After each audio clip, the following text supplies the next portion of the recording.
June 29, 1974, Darmstadt, West Germany.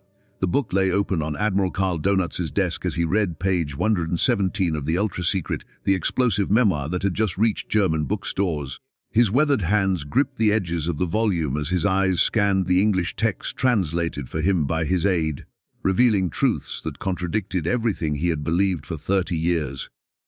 From May 1940 onwards, we read the German Naval Army and Air Force traffic almost as quickly as the Germans themselves. At 83 years old, the last Führer of the Third Reich and former commander of Germany's U-boat fleet sat in stunned silence.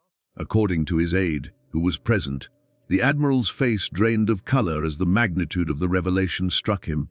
For 3 decades since the war's end, he had blamed Allied radar, superior resources, and technological advantages for the destruction of his submarine force. The truth was far more devastating.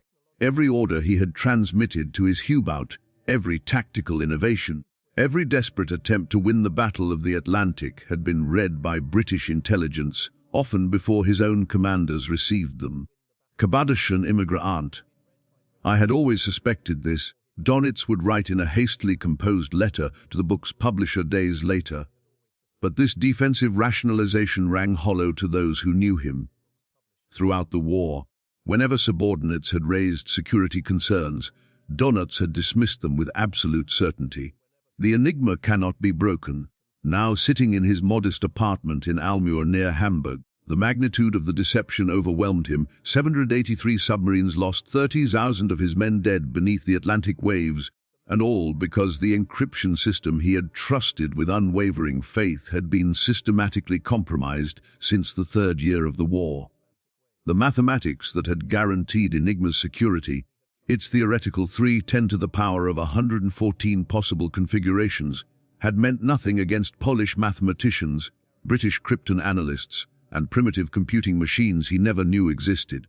Every tactical decision, every operational order, every desperate innovation had been transparent to an enemy reading his most secret communications. The supreme confidence of German cryptographers rested on calculations that seemed unassailable. The standard 3-rotor Wehrmacht Enigma machine offered 17,576 possible rotor positions multiplied by 60 rotor arrangements, creating over 1 million primary configurations. When the pluboard connections were factored in with their 150,038,274,937,250 possible combinations, the total number of configurations reached an astronomical 158,962,555,218,826,360 possibilities. Dr. Erich Utenheim, who headed the OKW-CHI Oberkommando-Damar Cheffery, the Wehrmacht's cipher department, understood the theoretical possibility of breaking Enigma through mathematical analysis. But as he would later tell Allied interrogators during the TAOAM Target Intelligence Committee investigations in 1945, he found it impossible to imagine anyone going to the immense effort required. This wasn't mere hubris.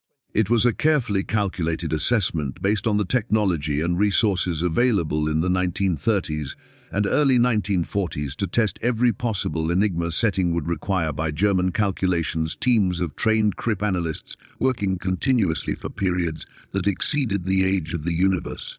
Even if the Allies possessed captured machines without the daily changing keys distributed in carefully guarded code books, they would need to solve each day's settings anew, a task German mathematicians calculated would require thousands of trained operators working around the clock.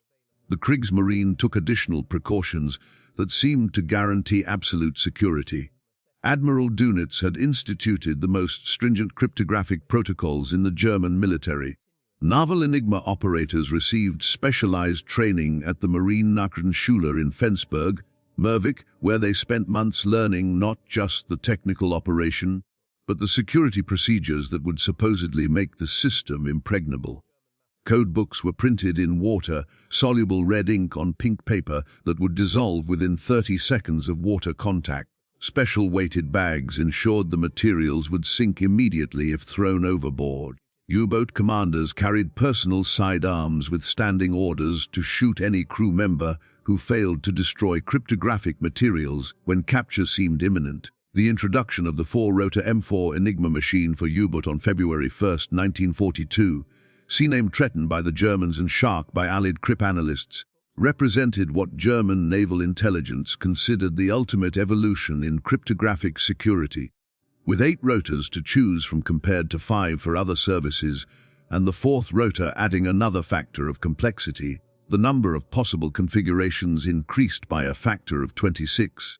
German cryptanalysts at Binsk conducted their own security assessment, the 100-day Project Hund attempting to break their own naval cipher using every known cryptanalytic technique. When all 3 attempts failed completely, Vice Admiral Erhard Mertens reported to Donatz with complete confidence. "Our cipher does not appear to be broken." Throughout 1941 and 1942, inexplicable patterns began emerging that should have triggered alarm bells in German naval intelligence. Yet each incident was explained away, attributed to British radar, superior reconnaissance, or simple bad luck. Anything except the possibility that Enigma had been compromised. The systematic destruction of German supply ships in the spring of 1941 represented the first major warning sign that went unheeded. Between March and June 1941, the Royal Navy intercepted and destroyed 7 of 9 German supply vessels stationed in remote areas of the Atlantic to refuel and resupply surface raiders and U-boat. The Belchin, positioned 300 miles north of the Azores, was discovered on March 3rd. The SO Hamburg, hidden in a remote bay, fell on March 5th. The Agland and Nordmark followed in quick succession. These ships had been positioned in locations so remote that chance discovery seemed statistically impossible. The probability of British patrols accidentally finding vessels in millions of square miles of ocean approached 0. Yet when Captain Ludwig Stumm of the B-Dienst investigated these losses, his report concluded that British success must be attributed to improved radar technology and systematic ocean surveillance. The possibility that the British were reading German position reports remained unconsidered in the official investigation. The destruction of the Bismarck in May 1941 should have raised even more serious questions. Germany's most powerful battleship, pride of the Kriegsmarine, was hunted down with uncanny precision after breaking into the Atlantic. When Luftwaffe General Hans Jaschonek received reports that British aircraft seemed to know exactly where to search in the vast expanses of the Norwegian Sea and North Atlantic, he dismissed subordinate security concerns with crushing certainty. "It is impossible that the enemy is reading our ciphers. Our specialists have established this beyond doubt, but nowhere was the hidden catastrophe more evident than in the Battle of the Atlantic." U-boat losses began climbing steadily from late 1941 onwards, despite tactical innovations and technological improvements. Donatz noted in his war diary entry for January 12, 1942, his mystification at the interception of supply submarine U-459 in an impossibly remote location 800 nautical miles west of Freetown. His inquiry to Berlin brought the standard response from naval intelligence: "An insight into our cipher does not come into consideration." The statistics told a story of systematic destruction that defied conventional explanation. In 1941, Germany lost 35 U-boat. In 1942, despite adding the 4th rotor to Enigma machines, losses climbed to 85. By 1943, they reached catastrophic proportions. 237 submarines destroyed in a single year. May 1943 alone, Black Mayer's German submariners called it, saw 41 U-boats sent to the bottom, representing over 1/3 of all boats at sea. Yet German analysts consistently found alternative explanations. When convoys began taking seemingly impossible evasive actions, avoiding wolf packs with uncanny precision, Donatz blamed Allied aircraft equipped with new radar systems. When U-boat were caught on the surface with disturbing frequency, German scientists theorized that the British had developed radar capable of detecting submarines at ranges up to 60 nautical miles, a technological impossibility at the time, but more believable to German minds than cryptographic compromise. The mounting losses triggered increasingly desperate investigations by German intelligence, each more thorough than the last, yet all suffering from the same fundamental blind spot: the unshakable assumption that Enigma remained secure. The most telling investigation began after the capture of U-570 by the British on August 27, 1941. The submarine had surrendered to a British Hudson bomber after suffering damage south of Iceland, potentially intact with all its cryptographic materials. Captain Ludwig Stumm of Binst was assigned to investigate the security implications. His investigation was meticulous, interviewing survivors, analyzing the submarine's last messages and reconstructing the probable timeline of its capture.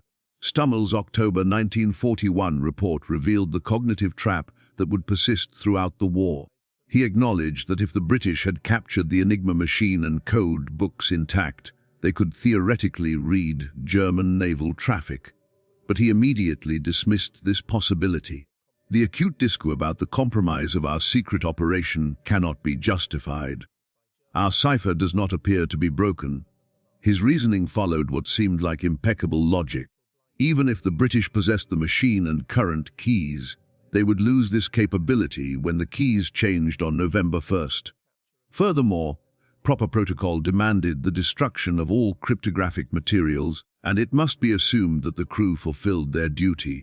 What Semmel couldn't know was that U-110 had been captured intact 3 months earlier on May 9, 1941, providing the British with not just an Enigma machine, but the crucial code books and operating procedures. The boarding party from HMS Bulldog, led by Subi Lieutenant David Baum, had found the submarine's radio room undisturbed, with code books spread on the table and the Enigma machine still warm from use. Among the captured materials were the settings for high-level officer-only signals and the short signal code book's Kurt signaler that revealed how Germans compressed messages to defeat Allied direction-finding efforts. The investigation that should have exposed everything came in spring 1943, prompted by the catastrophic losses of Black May. Admiral Donuts, desperate to understand why his wolf packs were being systematically destroyed, ordered the most comprehensive security review of the war. The investigation team, led by Corvette and Captain Meckel, explored multiple hypotheses with impressive thoroughness. Their first theory involved the MTOX radar warning receivers carried by U-boat. German scientists hypothesized that these devices might be irradiating signals that betrayed submarine positions. A Fuller Wolf 200 Condor aircraft equipped with detection equipment confirmed that MTOX emissions could indeed be detected at ranges up to 110 km. All U-boat were immediately ordered to cease using radar detection equipment. When losses continued unabated, the investigation moved to the next theory. Perhaps, they reasoned, the Allies had developed infrared detection systems capable of spotting the heat signatures of submarine diesels. German naval technical departments launched a crash program to develop special infrared absorbing paint, and U-boat returning from patrol were hastily repainted with this experimental coating. Still, the losses mounted. The breakthrough seemed to come when a crashed RAF bomber near Rotterdam yielded an intact H-2S radar system on February 3, 1943. German scientists were stunned to discover the British had developed centimetric radar operating on wavelengths their detection equipment couldn't receive. This revelation triggered another crash program to develop new detection gear, with the first NACOS radar detectors reaching U-boat in September 1943. Throughout these investigations, one hypothesis remained notably absent from serious consideration. As Admiral Hard Martins, head of the Naval Intelligence Service, reasoned in his 1941 assessment, breaking Enigma would require a perfect chain of unlikely events: the capture of machines and current keys, the solution of security procedures, the breaking of officer-only signals, and sufficient time for cryptanalysis before keys changed. He concluded these requirements were taken singly unlikely and together impossible. Paradoxically, Germany's own success in breaking Allied codes reinforced their faith in Enigma's security. Bedienst, the German Naval Intelligence Service, had achieved remarkable success penetrating British naval ciphers, and this achievement convinced German leadership they understood the game being played. Captain Zur say he hints Bonuts, who led Bedienst's English language section, had broken the British naval cipher number 3 used for convoy communications. By December 1942, his team was reading 80% of intercepted British convoy messages, often within hours of transmission. Wilhelm Trano, Germany's most gifted naval cryptanalyst, could predict convoy movements 10 to 20 hours in advance, allowing U-boat to position themselves perfectly for intercept. This success created a dangerous psychological dynamic. German naval intelligence officers reasoned that if breaking codes required such enormous effort and specialized talent be employed over 5,000 personnel at its peak, then surely the British faced similar or greater challenges attacking Enigma. They knew from experience that even with captured code books, maintaining continuous access to enemy communications required constant vigilance and frequent failures when codes changed. What they failed to recognize was that, while they celebrated reading British convoy routes, the British were reading virtually everything else: U-boat positions, patrol orders, supply arrangements, tactical innovations, even Dönitz's personal assessments sent to Hitler. The Germans were winning tactical victories while losing the strategic war, but their tactical successes blinded them to the strategic catastrophe. The supreme irony came in spring 1943 when Bain's success actually accelerated German defeat. Reading British convoy communications, Trano could position wolf packs with perfect precision. But the British, reading both German positioning orders and their own compromised communications, knew exactly where the U-boat were gathering. They would route convoys around the wolf packs while vectoring hunter-killer groups directly onto the waiting submarines. The Germans celebrated their code-breaking success even as their U-boat sailed into carefully prepared traps. Captain Heinz Bonat would later write in his unpublished memoirs about his growing suspicions in late 1943. The enemy seemed to have an uncanny knowledge of our dispositions. Convoys would alter course at the last possible moment, always just beyond our patrol lines. Supply submarines were caught at remote refueling points. It was as if they could see our operations unfolding. Yet, when he raised these concerns, he was told repeatedly that Enigma's security had been mathematically proven. The preservation of the ultra-secret, the code name for intelligence derived from broken Enigma traffic, represented one of the most successful deception operations in military history. Winston Churchill, who famously called Bletchley Park the goose that laid the golden eggs but never cackled, understood that the strategic advantage of reading German communications far outweighed any tactical benefit from acting on specific intelligence. The security architecture surrounding Ultra was unprecedented in its scope and effectiveness. Group Captain Frederick Winterbotham, appointed by the Secret Intelligence Service Chief Stuart Menzies, established the Special Liaison Unit SLU system in 1940. These units, eventually numbering 40 worldwide, maintained absolute control over ultra-intelligence distribution. Each SLU officer was personally vetted by Winterbotham and signed the Official Secrets Act with the understanding that violation meant execution for treason even after the war ended. The physical security measures at Bletchley Park itself bordered on paranoia. The estate's 580 acres were surrounded by military police posts, with over 9,000 personnel working in complete compartmentalization. Codebreakers in Hut 8 working on Naval Enigma had no knowledge of work in Hut 6 on Vermec traffic. Even within huts, personnel knew only their specific task. A translator might spend years rendering German messages into English without knowing their source or significance. To mask the source of ultra-intelligence, the British created increasingly elaborate deceptions. The original cover story involved a fictional super spy network named Boniface, supposedly run by an anti-Nazi German officer in Berlin with access to highest-level communications. When acting on ultra-intelligence, false reconnaissance flights were routinely conducted to provide plausible discovery stories. After using ultra-intelligence to destroy an Italian convoy bound for North Africa, the British transmitted a radio message in a cipher they knew the Germans had broken, thanking a non-existent agent in Naples for the vital information. The most sophisticated deception involved the careful calibration of action versus inaction. The Admiralty's Operational Intelligence Center under Commander Roger Wynne developed precise protocols for using ultra-intelligence.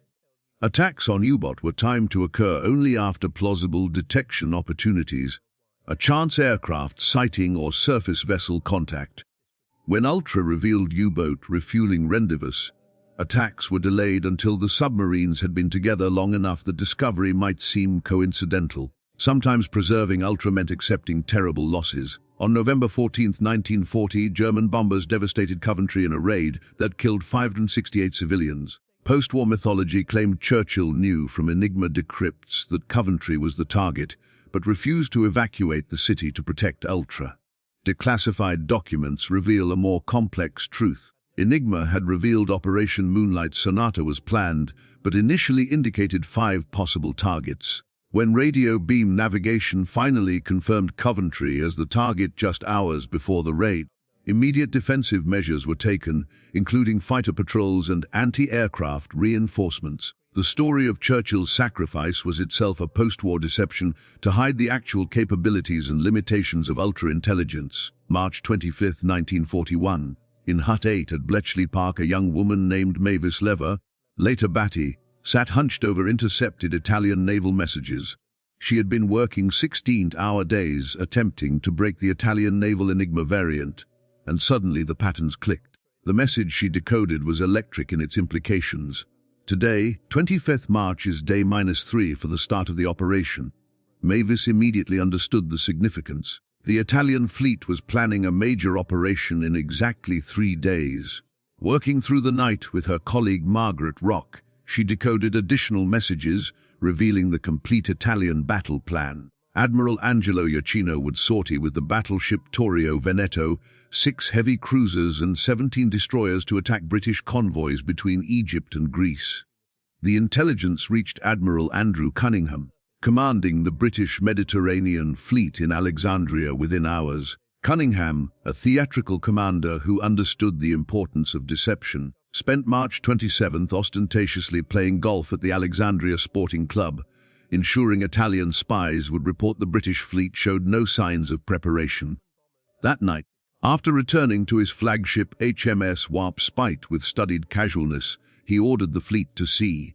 The Italian fleet had no idea they were sailing into a carefully prepared ambush. British torpedo bombers from the carrier HMS Formidable struck first, damaging Victoria Veneto and crippling the heavy cruiser Pola. When Italian cruisers Zara and Fume returned to assist Pola after dark, they sailed directly into the guns of Cunningham's battleships at point-blank range. In minutes, both cruisers and 2 destroyers were destroyed. Over 400 Italian sailors died, including Admiral Carlo Cattaneo and the captains of all 3 lost cruisers. Admiral Iachino, surviving aboard the damaged Victoria Veneto, attributed the disaster to British radar superiority and lucky reconnaissance. In his after-action report, he wrote, "The enemy's discovery of our force must be attributed to their superior aerial reconnaissance and radar technology, which allowed them to track our movements even at night. The possibility that the British had been reading Italian naval orders for days never entered Italian or German analysis. The psychological impact rippled through Axis naval planning. Hitler, already skeptical of surface naval warfare after the loss of the Graf Spee, saw Matapan as confirmation that the Mediterranean was a British lake. The Italian fleet, which had posed a significant threat to British convoys, never again attempted major offensive operations. Yet through it all, neither Italian nor German intelligence suspected that krypton analysis, not reconnaissance or radar, had orchestrated their destruction. May 18, 1941, 11:30 p.m. At Bletchley Park, the teleprinter in Hut 8 clattered to life with an intercepted German naval message. Harry Hinsley, a 21-year-old Cambridge undergraduate turned cryptanalyst, recognized its significance immediately. The message from Admiral Gerlutens aboard the battleship Bismarck reported his departure from Gottenhaaren Modern Dinia for Operation Rubang, an Atlantic commerce raiding mission. The British Admiralty had been anticipating this moment for months. Bismarck represented the greatest threat to Atlantic convoys since the war began. With its 815 guns and advanced fire control systems, it could destroy any British cruiser and outrun any battleship capable of fighting it. If Bismarck reached the Atlantic shipping lanes, the massacre would be unprecedented. But forewarned by ultra-intelligence, the Royal Navy had time to prepare. Admiral John Tovey positioned the home fleet to intercept, while Force H under Admiral James Somerville moved north from Gibraltar. The cruisers HMS Norfolk and HMS Suffolk were stationed in the Denmark Strait with specific orders to shadow, using their new Type 284 radar. Every movement had been choreographed based on intercepted German messages. When Bismarck was finally spotted in the Denmark Strait on May 23rd, the British painted the discovery as lucky reconnaissance by the cruiser HMS Suffolk. In reality, ultra-intelligence had revealed not just Bismarck's route, but its precise timetable. The subsequent battle that destroyed HMS Hood was a tactical disaster the British hadn't anticipated, but strategic victory was already assured. Bismarck was now damaged, leaking oil and tracked by radar-equipped shadowers whose positions were updated by continuing Enigma intercepts. On May 25th, Admiral Lutyens made a fatal error. Unaware that British radar contact had been temporarily lost, he transmitted a long radio message to Naval Group West describing his damage and intentions. The transmission lasted over 30 minutes, more than enough time for British direction-finding stations to plot his position. But more importantly, the message was decoded at Bletchley Park within hours, revealing that Bismarck was heading for Brest and had insufficient fuel for evasive maneuvering. The final act unfolded with grim inevitability. Catalina flying boats accidentally spotted Bismarck precisely where ultra-intelligence placed it. Swordfish torpedo bombers from HMS Ark Royal, operating at the extreme limit of their range in terrible weather, somehow managed to score the critical hit that jammed Bismarck's rudder. On the morning of May 27th, the converging British battleships HMS King George V and HMS Rodney pounded Bismarck into scrap metal. Of 221 German sailors aboard, only 114 survived. Grand Admiral Erich Ryder, commander of this marine, analyzed the disaster with growing frustration. How had the British maintained contact across thousands of miles of ocean? How had they concentrated overwhelming force at precisely the right moment? His investigation concluded that British naval aviation and radar technology had advanced beyond German expectations. The possibility that the British had been reading his every order never entered consideration. In his memoirs written years before Ultra was revealed, Ryder attributed the loss to unfortunate mechanical failure and the enemy's lucky torpedo hit, never suspecting that luck had nothing to do with it. May 1943 began with Admiral Donatz commanding the largest U-boat fleet in history. 116 submarines patrolled the North Atlantic, organized into wolf packs with predatory names: Finink, Finch, Amsel, Blackbird, Minza, and Star. German Binst cryptanalysts were reading British convoy codes, and Donatz felt victory was within reach. "The enemy is showing signs of exhaustion," he wrote in his war diary on May 1st. "One more concentrated effort, and the Atlantic supply line will be cut." What Donatz couldn't know was that Bletchley Park had achieved a cryptanalytic breakthrough that would seal his fleet's fate. After a 10-month blackout caused by the introduction of the four-rotor Enigma, British cryptanalysts had finally mastered the M4 cipher. Using captured code books from U-559, recovered by sailors who drowned retrieving them from the sinking submarine, and the world's first programmable electronic computer, Colossus, they were again reading German naval traffic within hours of transmission. The first convoy battle of May set the pattern for the slaughter to come. Convoy OS-5, consisting of 42 merchantmen bound from Liverpool to Halifax, was spotted by U-650 on April 28th.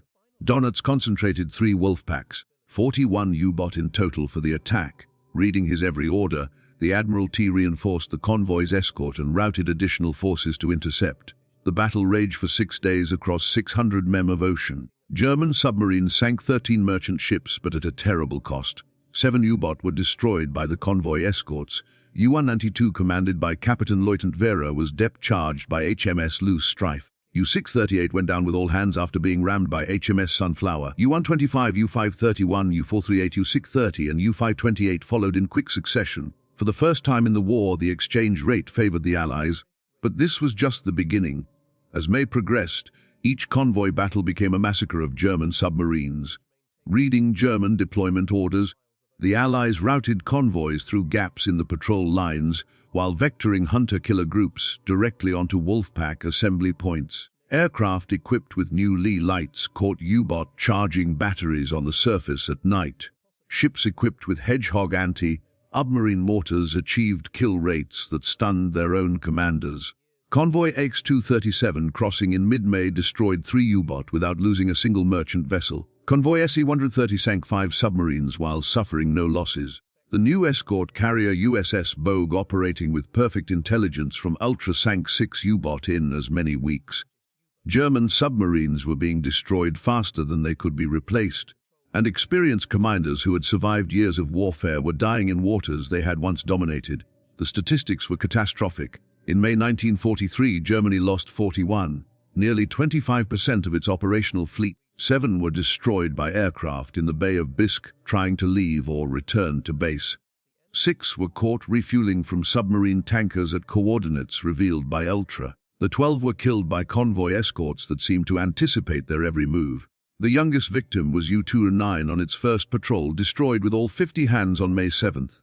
The most experienced was U-192, whose commander had survived 12 previous patrols sent to the bottom on May 6th.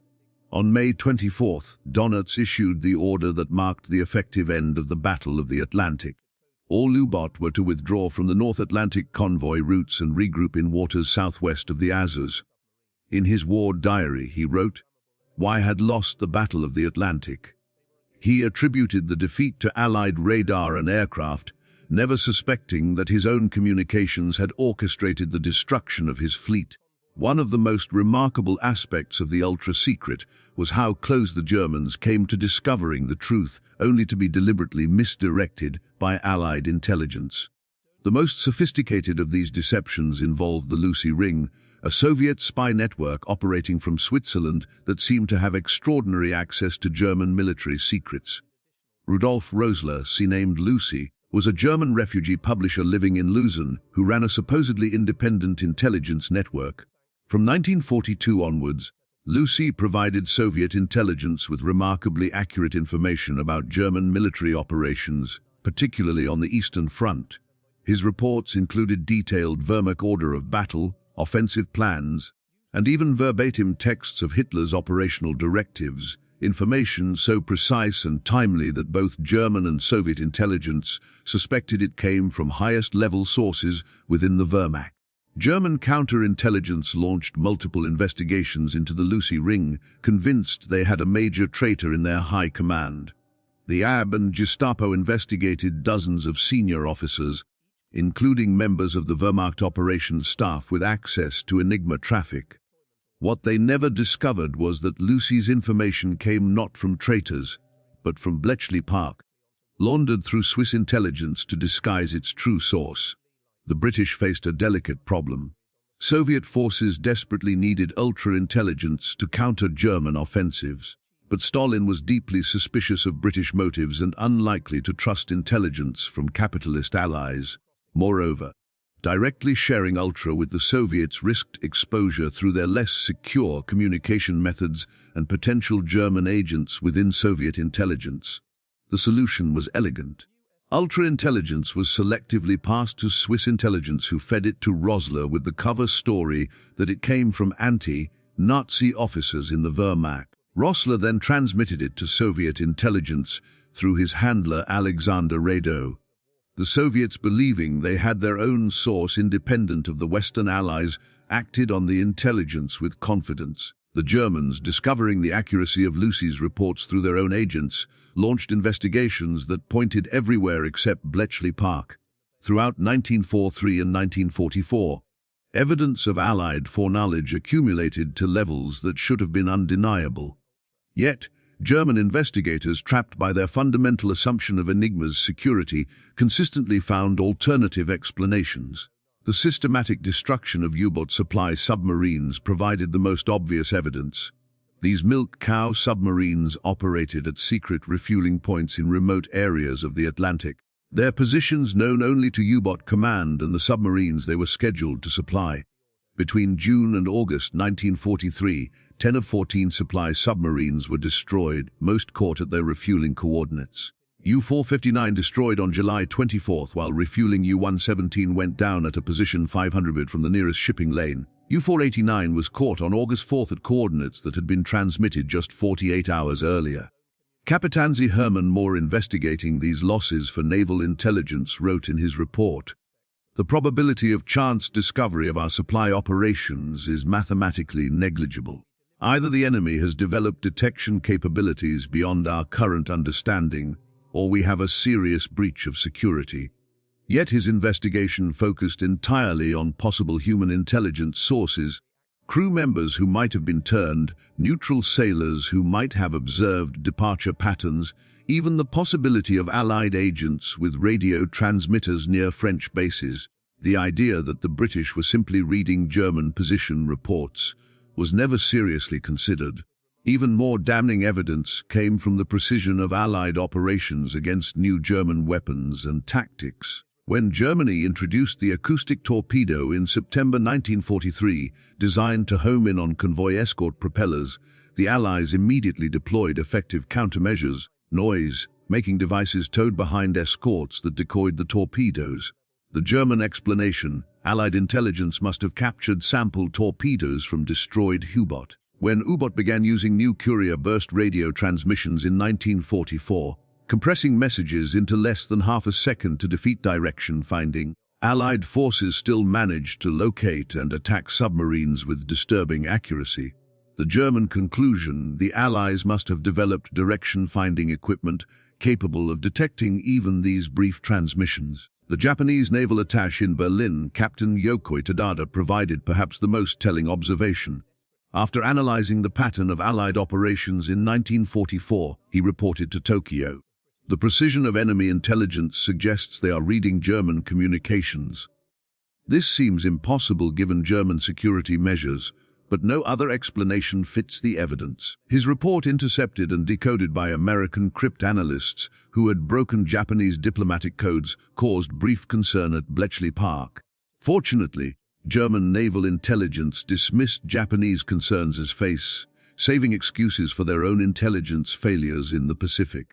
Admiral Karl Donitz represented perhaps the most tragic figure in the story of German cryptographic blindness.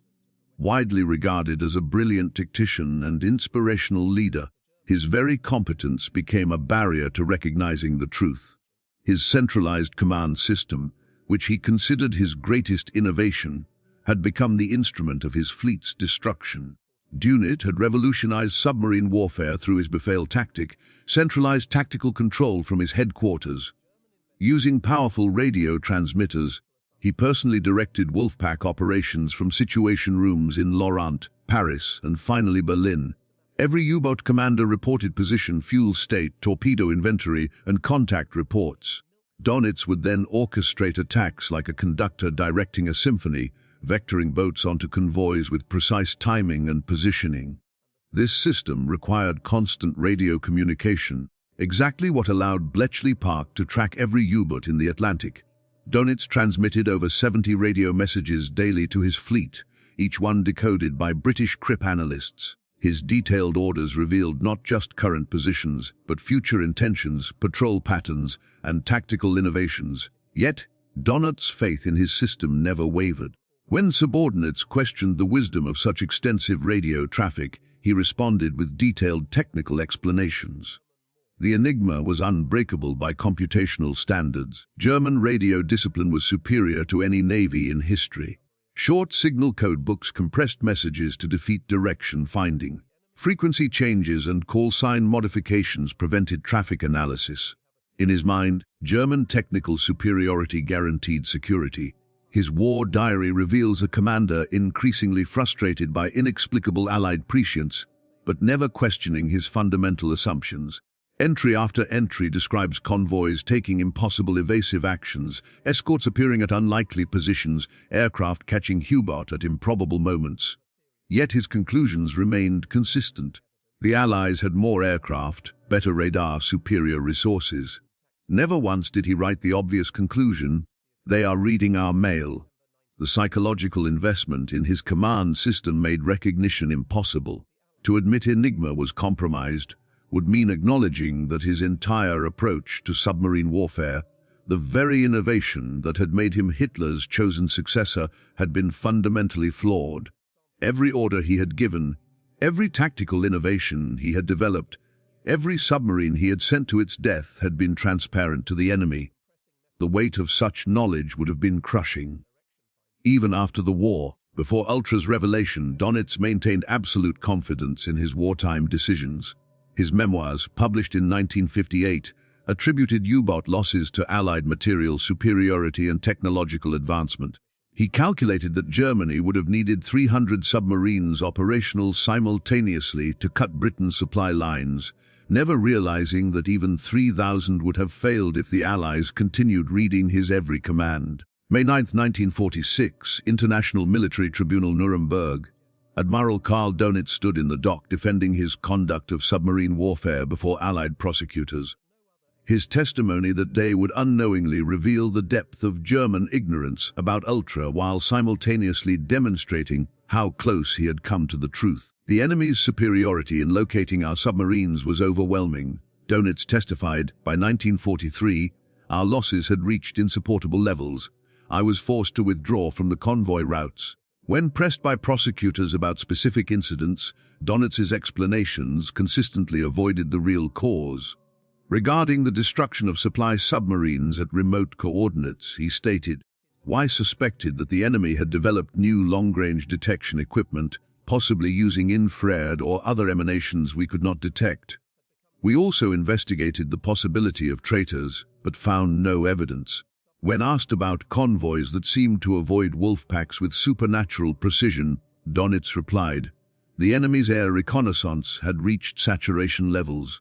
They could maintain almost continuous surveillance of vast ocean areas. Combined with their radar capabilities, they could track our movements and route convoys accordingly." The prosecution, fully aware of Ultra but bound by secrecy that would last another 28 years, pressed Donitz on specific intelligence failures without revealing their source. They asked about the interception of U-459 at precise refueling coordinates, the destruction of wolf packs at assembly points, the failure of every major tactical innovation within weeks of implementation. To each question, Donitz had a technical explanation: high-frequency direction finding centimetric radar talk between ships, TBS radio systems that allowed instant coordination of escort groups, air-to-surface vessel radar, magnetic anomaly detection equipment, sonar buoys. Each explanation was partially correct. These technologies did exist and were employed, but none addressed the fundamental intelligence advantage that made their application so devastating. The most telling exchange came when prosecutor Sir David Maxwell Fee questioned Donitz about his investigations into security breaches. "Admiral, did you at any time suspect your communications were compromised?" "I investigated this possibility multiple times. Our cryptographic experts assured me that Enigma was mathematically secure. Breaking it would require resources beyond any nation's capability. Yet your losses continued to mount." "Yes, but this was due to enemy technological superiority, not intelligence failure. They had radar that could detect a periscope at 20 m, aircraft that could appear without warning, weapons systems we could not counter. You never suspected they might be reading your radio traffic. Our communications were protected by the most sophisticated encryption system in existence. The possibility you suggest was examined and conclusively rejected by our finest mathematical minds. What makes this testimony particularly poignant in hindsight was Donitz's obvious intelligence and analytical capability. His IQ had been tested at 138, well into the gifted range. He had correctly identified many Allied capabilities and innovations. He had asked the right questions and demanded thorough investigations. Yet the mental barrier created by faith in Enigma security proved impermeable. Perhaps the most damning evidence of German institutional blindness came on August 10, 1943, when Swiss intelligence, neutral and generally reliable, provided an explicit warning that should have triggered immediate action. The Swiss intelligence service, through sources that remain classified to this day, had learned of Allied cryptanalytic success against German naval codes. Their report, delivered through diplomatic channels to Admiral Canaris of the Abwehr, was stark in its implications. Over the last few months, Germany's naval ciphers, which are used to give operational orders to the U-boat, have been successfully broken. All orders are being read currently. The German response revealed the depth of their psychological investment in Enigma's security. Donitz, informed of the Swiss report, wrote in his war diary on August 13th, "Report from Switzerland claims enemy is reading our cipher. This is unbelievable." He ordered yet another security review, but with predetermined conclusions. The investigation, led by Corvette and Captain Meckel, dismissed the Swiss intelligence as Allied disinformation designed to undermine German confidence in their communications. The investigating committee's reasoning was revealing. If the Allies could read German naval communications, why hadn't they achieved even more devastating victories? Why did some convoys still blunder into wolf packs? Why did U-boats sometimes successfully evade hunter-killer groups? These questions had simple answers. The Allies deliberately allowed some losses to preserve their secret, but German investigators couldn't imagine such strategic restraint. German counterintelligence also investigated the source of Swiss information. They concluded it must have come from Allied agents attempting to create paranoia within the German Naval Command. The possibility that Swiss intelligence had simply observed the obvious, that Allied operations showed clear evidence of foreknowledge, was never seriously considered. The German failure to conceive of Bletchley Park's operation stemmed partly from their inability to imagine the technological and organizational innovations that made industrial-scale codering possible.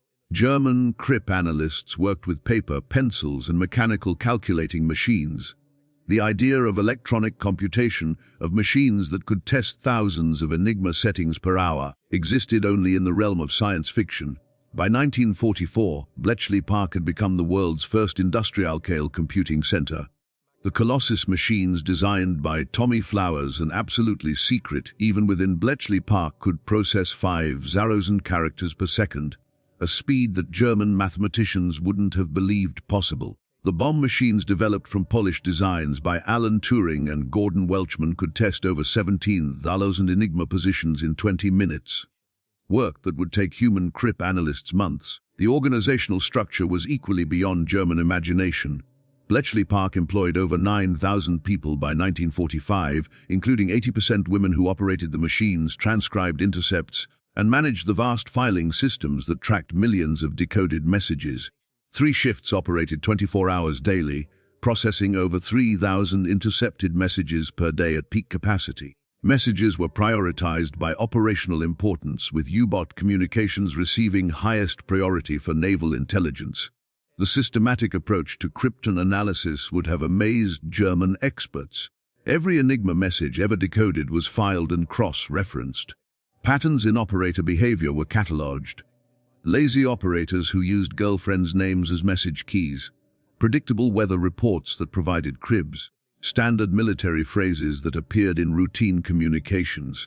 The British had industrialized a process Germans still considered an art. German cryptanalysts later expressed astonishment at the resources devoted to breaking Enigma. Dr. Erich Hüttenhain, when interrogated by Tycom in 1945 and told of Bletchley Park's scale, reportedly said, "No wonder you broke it. You treated crypton analysis like building bombers, mass production. We treated it like writing poetry, individual genius." A critical moment of near discovery came on November 30, 1943, when a British Lancaster bomber was shot down near Berlin. Among the wreckage, German investigators found something that should have triggered immediate alarm: a partially burned document containing what appeared to be German naval grid references and U-boat positions dated just 48 hours earlier. Headman Wilhelm Doyes of Luftwaffe Intelligence was assigned to investigate. The document was fragmentary but clearly showed positions of 3 U-boat U-391, U-238 and U-648 at coordinates that matched their actual locations on November 28. This intelligence was far too precise and recent to have come from aerial reconnaissance or agent reports. Dom's investigation was thorough but ultimately misdirected. He concluded the British must have an extensive network of agents in French ports reporting U-boat departures and returns. Combined with finding fixes on German radio transmissions, this could theoretically allow rough position estimates. The possibility that the British were reading actual German position reports was mentioned in his report, but dismissed with a single sentence. Cryptographic compromise has been ruled out by technical experts. The close call caused brief panic at Bletchley Park when they learned through ultra-intercepts that the Germans had recovered intelligence documents. Emergency procedures were implemented.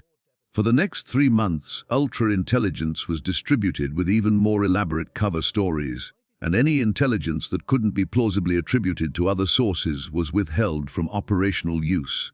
The D-Day landings of June 6, 1944 represented Ultra's greatest triumph and the most complete failure of German intelligence. Despite the largest amphibious invasion in history involving over 6,000 vessels and 150,000 troops in the first wave, German forces were caught completely by surprise. The preservation of tactical surprise when strategic surprise was impossible demonstrated the totality of Allied intelligence dominance. Through Ultra, the Allies knew exactly what German commanders believed. Every assessment by Field Marshal Gerd von Rundstedt, every defensive preparation ordered by Rommel, every intelligence estimate submitted to Hitler was read at Bletchley Park, often before German recipients decoded their own copies. This allowed the Allies to craft deception operations with surgical precision. Operation Fortitude, the deception plan that convinced Germans the main invasion would come at Pastor-Kalala, succeeded because the Allies could monitor German reactions in real time through Ultra. When German intelligence reported strong Allied forces massing opposite Kalala, actually inflatable tanks and fictional radio traffic, the Allies could read German assessments and adjust their deception accordingly. When Germans expressed doubts, new evidence was provided to reinforce the deception. Even after D-Day began, ultra-intercepts of German communications revealed they still believed Normandy was a diversion. Hitler's refusal to release panzer reserves from Kalala for 7 crucial weeks stemmed partly from intelligence assessments the Allies were reading and reinforcing through continued deception operations. German commanders were not just surprised. They were fighting a battle orchestrated by enemies reading their every thought. Admiral Theodor Kranke, commanding Naval Group West, would later write about the invasion's intelligence failure. "We knew nothing. Our reconnaissance was blind. Our intelligence was deaf. The enemy appeared from nowhere with overwhelming force." He never suspected that rather than knowing nothing, the problem was that the Allies knew everything. By late 1944, accumulating anomalies should have shattered German faith in their communication security. U-boat equipped with new snorkel technology, allowing them to remain submerged for entire patrols, were still being caught with disturbing frequency. New acoustic torpedoes were countered before they achieved significant success. Tactical innovations were met with immediate Allied adaptations. Yet, German investigations continued to find alternative explanations. When snorkel boats were destroyed, investigators blamed improved Allied sonar and magnetic anomaly detection. When new Wolfpack tactics failed, they attributed it to Allied air saturation of operational areas. When supply operations were consistently intercepted, they theorized about infrared detection of diesel exhaust or wake patterns visible from high altitude. The most telling incident occurred in March 1945 when U-866 was destroyed off the American coast just days after departing Norway. The submarine had maintained complete radio silence using only snorkel and traveling a route known only to U-boat command. Its destruction at precise coordinates should have been impossible without communications intelligence. Yet the German investigation concluded American hunter-killer groups had achieved such density off their coast that detection was inevitable. Captain Gar Hessler, Donutz's son-in-law and chief of U-boat operations, came closest to the truth in April 1945. In a staff meeting, he reportedly said, "Either the Americans have technology beyond our comprehension, or they are reading our thoughts." The response from Admiral Gott Donutz's chief of staff was swift and dismissive.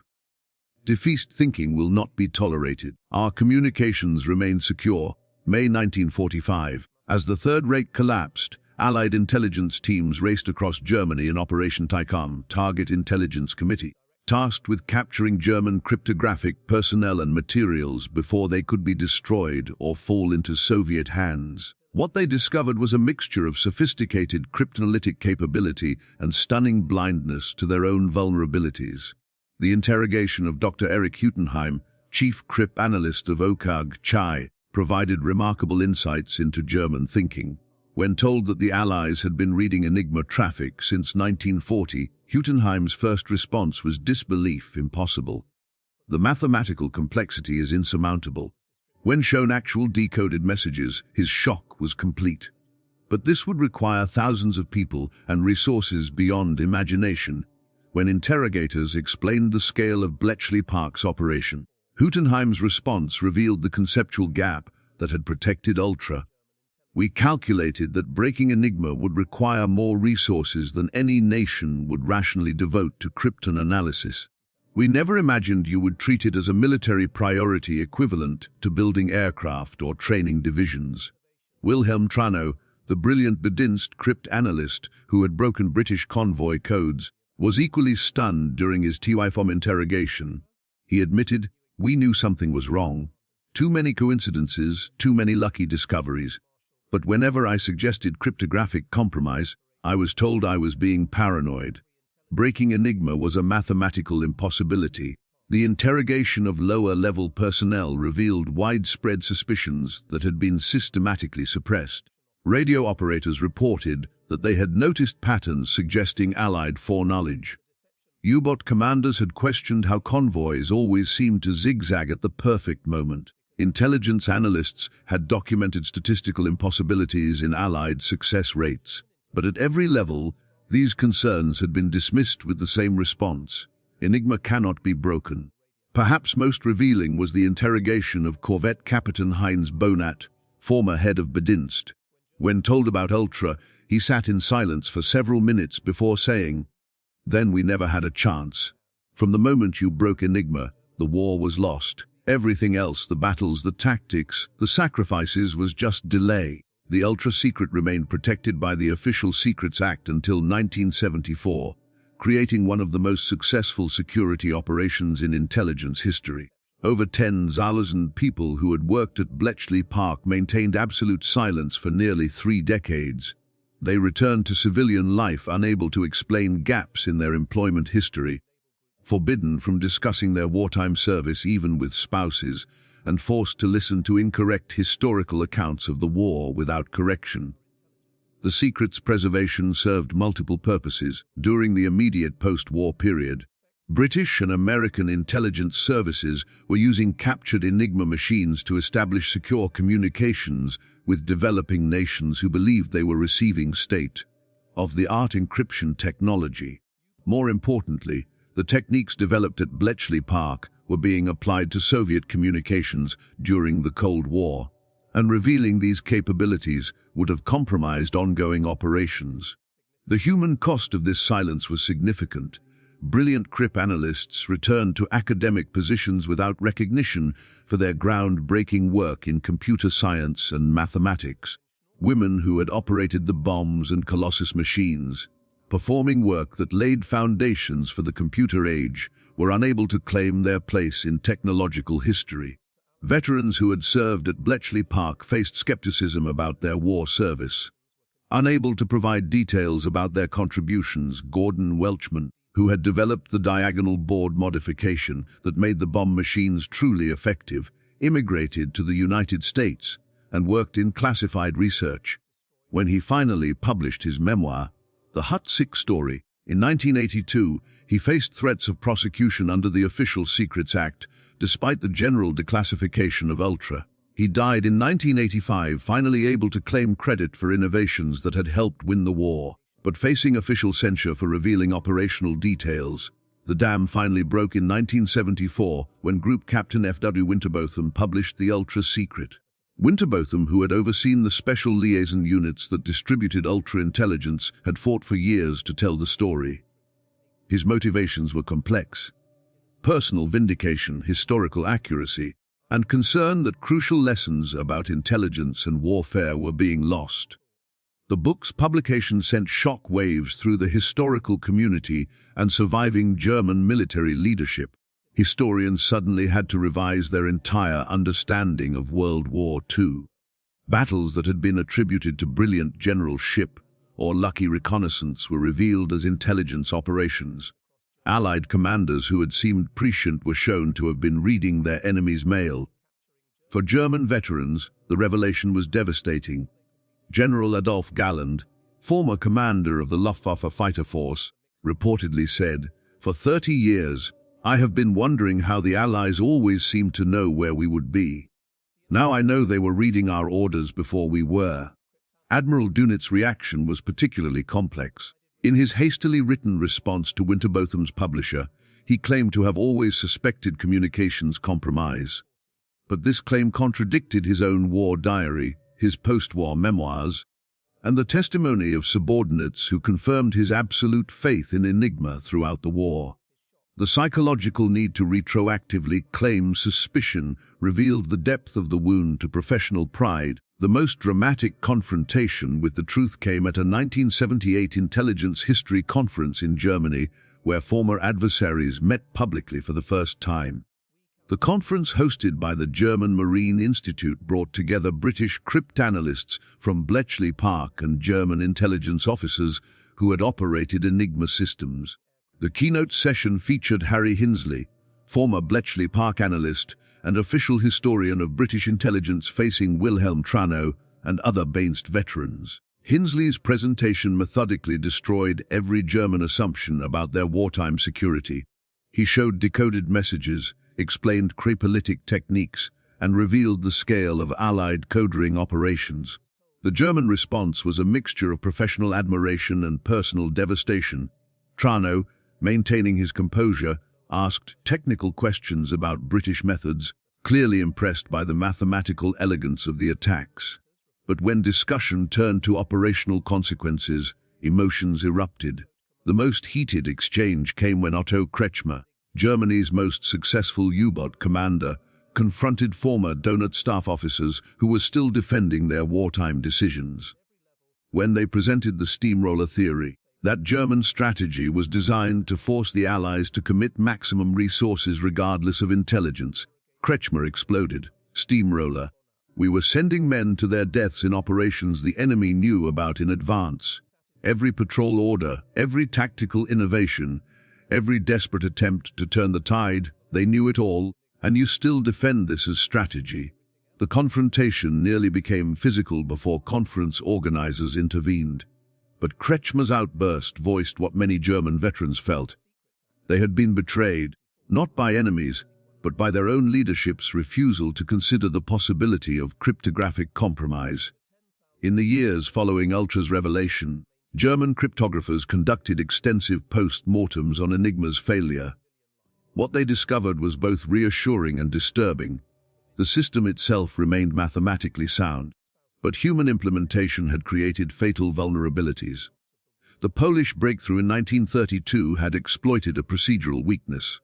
The Germans transmitted the message key indicator twice at the beginning of each message. This redundancy, intended to ensure accurate reception, provided the mathematical relationship that allowed Marian Rajkowski to reconstruct the internal wiring of Enigma rotors using permutation group theory. By the time Germans eliminated this practice in 1940, the Poles had already shared their knowledge with the British. The British success built on Polish foundations but required massive technological innovation.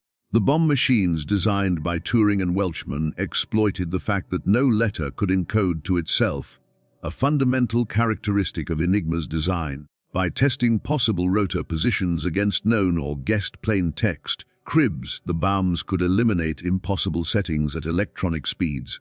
German security procedures, though elaborate, actually aided British cryptanalysis. The prohibition on repeating rotor positions for consecutive days meant British cryptanalysts could eliminate yesterday's settings from consideration. Strict formatting requirements for military messages provided predictable cribs. Weather reports always began with the same phrases. Supply requests followed standard formats, and daily situation reports contained repetitive elements. Most damningly, German confidence in Enigma led to poor operational security. Messages were transmitted containing information that appeared in other less secure communications. When Bainst broke British convoy codes, German U-boat headquarters would transmit British convoy positions through Enigma, providing perfect cribs for British cryptanalysts who knew their own convoy locations. Military historians have spent decades analyzing Ultra's impact on World War II's outcome. Sir Harry Hinsley's official assessment that Ultra shortened the war by at least 2 years and possibly 4 has become the consensus view. But the implications go far beyond temporal calculations. Ultra fundamentally changed the nature of warfare. For the first time in history, one side could consistently read its opponent's most secret communications in near real time. This wasn't tactical advantage, it was strategic omniscience. Every German offensive from 1941 onwards faced opponents who knew their plans, strength, and often their specific objectives days or weeks in advance. The Battle of the Atlantic provides the clearest measure of Ultra's impact. Historians calculate that Ultra intelligence saved between 300 and 500 merchant ships, approximately 1.5 to 2 million tons of shipping. Without these losses, Britain would have faced starvation by mid-1941. The ability to route convoys around wolf packs meant the difference between British survival and German victory. In North Africa, ultra-intelligence allowed Montgomery to fight the Battle of Alam el Hala with perfect knowledge of RML's plans. He positioned his forces exactly where Rommel intended to attack, creating killing fields that destroyed German armor before it could maneuver. At L'Alamein, Montgomery knew German fuel supplies, tank strength, and defensive positions to the individual vehicle level. The Normandy invasion succeeded partly because Ultra revealed exactly what German commanders believed.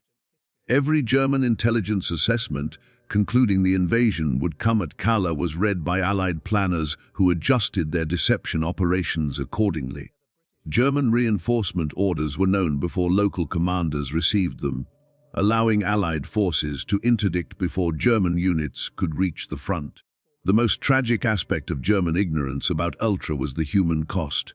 Hundreds of thousands of German servicemen died in operations doomed from conception because their orders had been decoded before they received them. U-boat crews suffered the highest proportional losses of any German service, 75% casualties among the 40,000 men who served. They sailed into battles where Allied forces knew their exact positions, their fuel states, their torpedo loadings, and their intended targets. They fought with incredible bravery against impossible odds, never knowing the odds were impossible because their enemies could read their mail. Luftwaffe pilots flew into ambushes prepared days in advance. Transport aircraft carrying desperately needed supplies to encircled forces were intercepted with such regularity that crews called themselves flying coffins. Fighter units found Allied bombers consistently avoiding their patrol areas while striking undefended targets, not through lucky reconnaissance, but through decoded deployment orders. Wehrmacht soldiers fought battles where their opponents knew their strength, their objectives, and often their exact time of attack. The destruction of entire divisions in Tunisia, the collapse of carefully prepared defensive lines in Italy, the failure of every major counteroffensive from Kursk to the Ardennes, all were influenced by Allied foreknowledge through Ultra. For German military professionals who learned about Ultra in 1974, the psychological impact was profound. Their entire understanding of the war required revision. Defeats attributed to material inferiority or tactical errors were revealed as intelligence failures. Heroes who had died making desperate attacks had been sailing or flying into traps prepared by enemies reading their orders. General Heinz Derian, the pioneer of blitzkrieg warfare, wrote in a private letter discovered after his death, "Learning about Ultra was like discovering your entire life was a stage play where everyone knew the script except you. Every decision I made, every order I gave, every plan I developed, the enemy knew it all. We were not generals commanding armies. We were actors performing for an audience that knew our every line." For Admiral Donatz, who lived until 1980, the revelation colored his final years. Associates reported he became increasingly withdrawn, spending hours recalculating old battles with the new knowledge that his communications had been compromised. His final manuscript, never published, reportedly contained extensive revisions to his understanding of the U-boat war, acknowledging that no amount of submarines or tactical innovation could have succeeded against an enemy reading every order. The psychological impact extended beyond military leaders to ordinary veterans. U-boat survivors formed support groups to process the knowledge that their service had been doomed by communications intelligence rather than military failure. Luftwaffe pilots revised their understanding of why they had been consistently outnumbered at crucial interception points. VIM veterans realized their sacrifices had been magnified by intelligence failures at the highest levels. The German failure to detect Enigma's compromise offers profound lessons about institutional blindness and the dangers of absolute certainty. The Wehrmacht's investigation apparatus was sophisticated, thorough, and staffed by intelligent, dedicated professionals. Yet, they failed completely because they couldn't question fundamental assumptions. Every investigation started with the premise that Enigma was secure. Evidence was interpreted through this lens with alternative explanations forced to fit the predetermined conclusion. When multiple supply ships were destroyed at remote coordinates, investigators looked for spies, radar, and reconnaissance rather than considering communications compromise.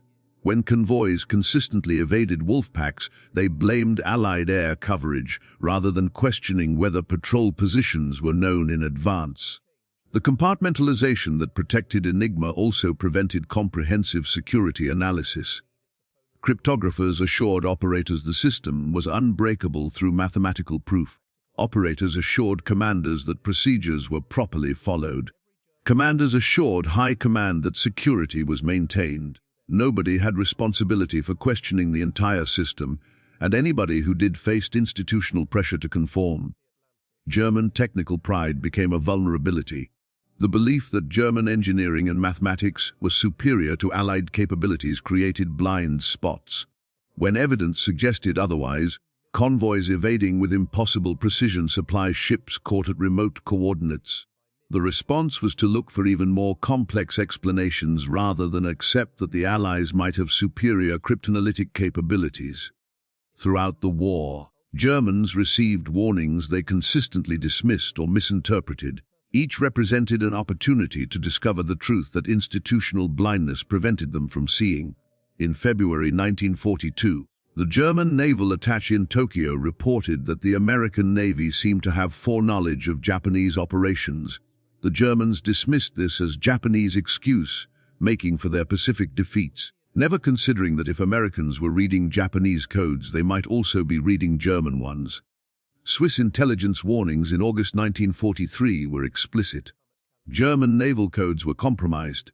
The German response was to investigate the source of Swiss information rather than the substance of their warning.